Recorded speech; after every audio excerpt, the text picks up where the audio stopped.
every card color in Magic the Gathering, whether it's an emotional investment or any kind of other form of ideology, anything like that. First off, white is law, order, justice. Paladins. Fucking angels. Strangely enough, all angels in Magic the Gathering are female, except for a very select few, and no one seems to mention that. Also, every demon in the game, every demon in every single card art is male.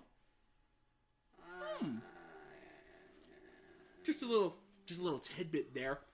Except for there's now male angels on Amonkhet, which is just fucking weird. But anyway. That's because men are evil. Before you go on, you said white magic, so I'm going to read the white segment. Hey. Okay, continue. What? Unintentional racism! Hooray! Oh, is that where you guys went with that? That's not where I went with that. I was making cum jokes in my head. White magic that works too. White magic is used for protection, healing injuries, and chivalrous war. Wiccans claim to practice only this good kind of magic. I know that is not true. I have copies of curses that good witches have spit out against Christians. Oh no! Hold on! Let me remind you. No! I have something to say about this moon. We're gonna bring the Wiccans again, because now there's Okay, go ahead. Hedge witch. Do you fucking know what that is? A hedge witch practiced not only Wicca, but Christianity. And most of their spells included God himself in them. Suck my fucking big black cock. Okay, you're looking at me angrily. The fucking Christo-pagan! Blaming you! It was a focus! I had to get my thoughts together and get them out. You were there. Get over it. We have Little Green here for that reason. That sounds wrong. It does sound wrong. Anyway! I don't want to look at the Shrek penis. It's all over now. That's my swamp. Oh, God. Alright, no. Okay. So, white magic. That's what she said. White magic is about a chivalry, order, law, all that other bullshit. You know, if you ever have a chance, what I'd recommend doing is watching Just a set series. them down. You're going to break them all over again. I know, and I don't want to do it, but I'm going to have to read and see the things. Fuck it, monocle. No, don't. Okay, fine. Monocle it. Alright, fuck it. Okay, so, if you ever have the chance, watch a video series on YouTube that actually talks about the color pie, and even it talks about the guilds of Ravnica and how they relate and how they actually correlate their colors coming together. It's really fucking cool. But we're not talking about that right now. We're talking about the focus on the occult. You know what's a bigger cult than the occult? Christianity. Let's talk about their ritualistic cannibalism. Yeah. Let's talk about it. Let's talk about the fact that Christianity, an organized religion in itself, is basically a money-making cult at this point. Okay. Wait, I need to stop. I feel like I at one point brought up the fact that I really shouldn't go into religion either. You have. We're not gonna go. We're not gonna go into it. But I'm just gonna talk about this here. Okay, first off, the focus on the occult. The only mention of any kind of occultism or anything like that is in two places in Magic the Gathering. Two places, and guess what? They're both fucking demonized. The Phyrexians and the Orzhov Sanctum. The Orzhov Sanctum is a money-making theocratic society in which people are basically servant, master, whole fucking hierarchy bullshit with a focus on the occult, including demonic and angelic summoning. The Phyrexians are a cult of creatures that were created by a monster of a human being who wanted to achieve immortality. Both of them are considered demonized villains in the story.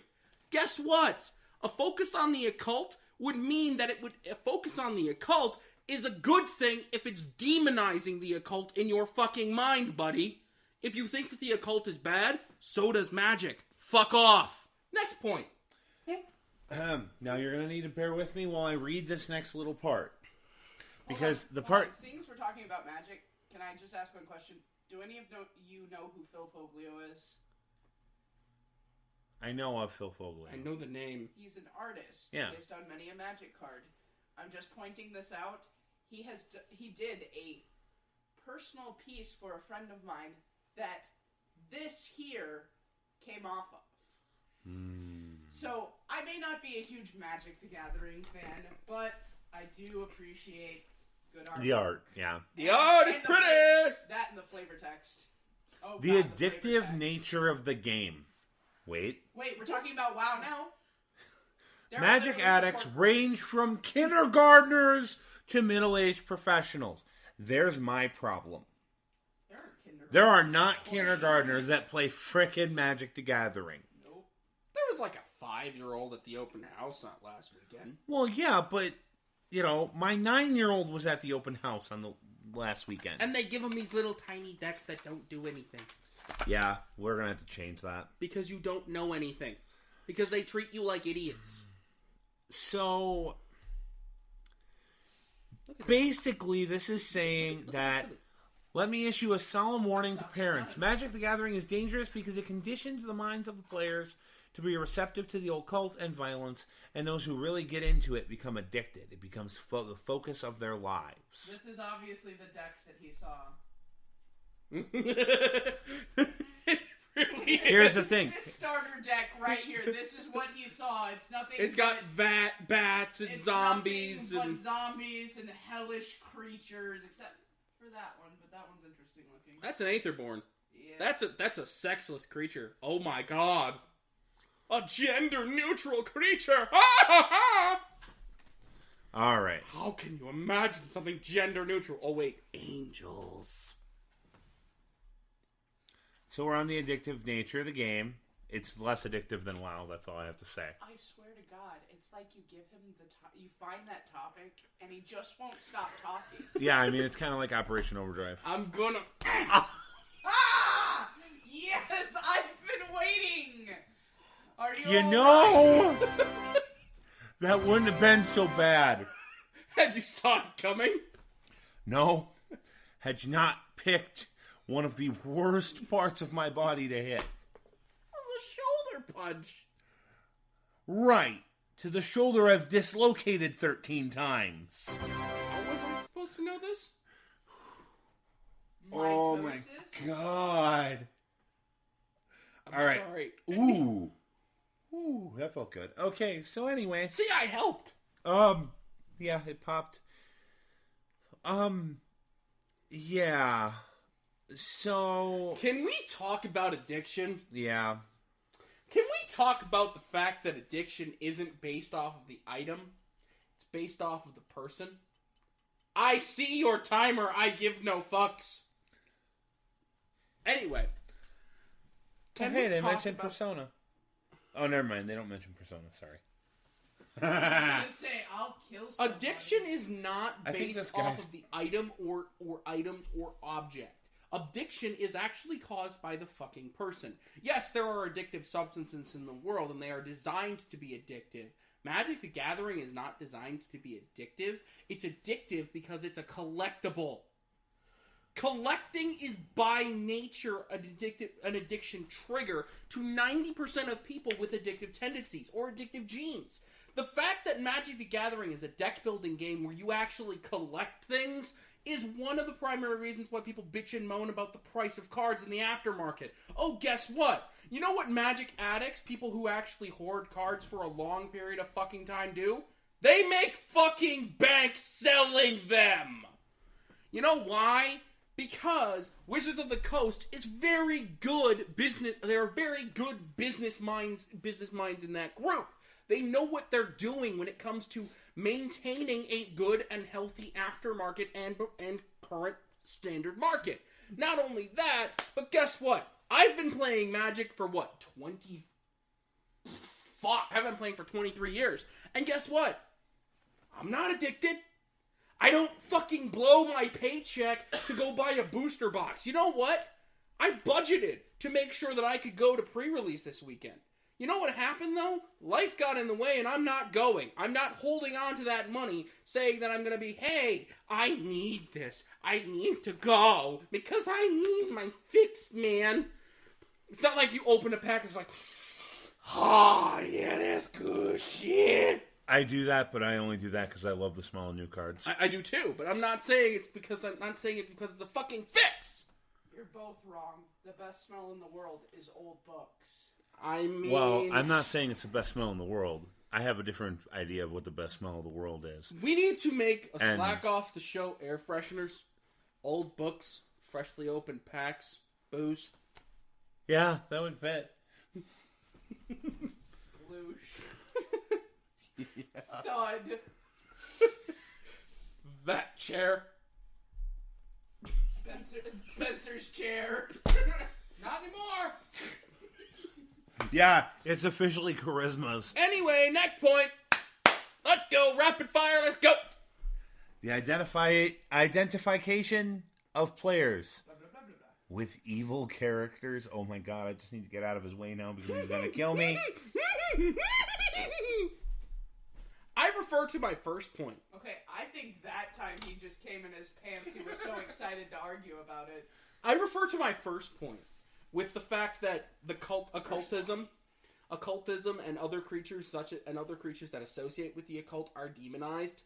Let's go into Magic the Gathering's 3 primary evil characters. Nicol Bolas, a character that no one has ever identified with because, honestly, he's a fucking god dragon! Yawgmoth, the person who created Phyrexia, destroyed several worlds to do it, and ended up dying at the hands of the primary hero, who is nothing more than a fucking Christ figure! Urza is a Jesus allegory without any fucking question. He even resurrected! Twice. Yes, twice. Anyway. Then we'll talk about our good old buddy. Well, our good old buddies, the Eldrazi Titans. The Eldrazi are a race of world-eating, matter-destroying monstrosities, all of which have no identifying features. No one identifies with them because they can't be identified with. They are made to be monstrous to the point where no one fucking understands them.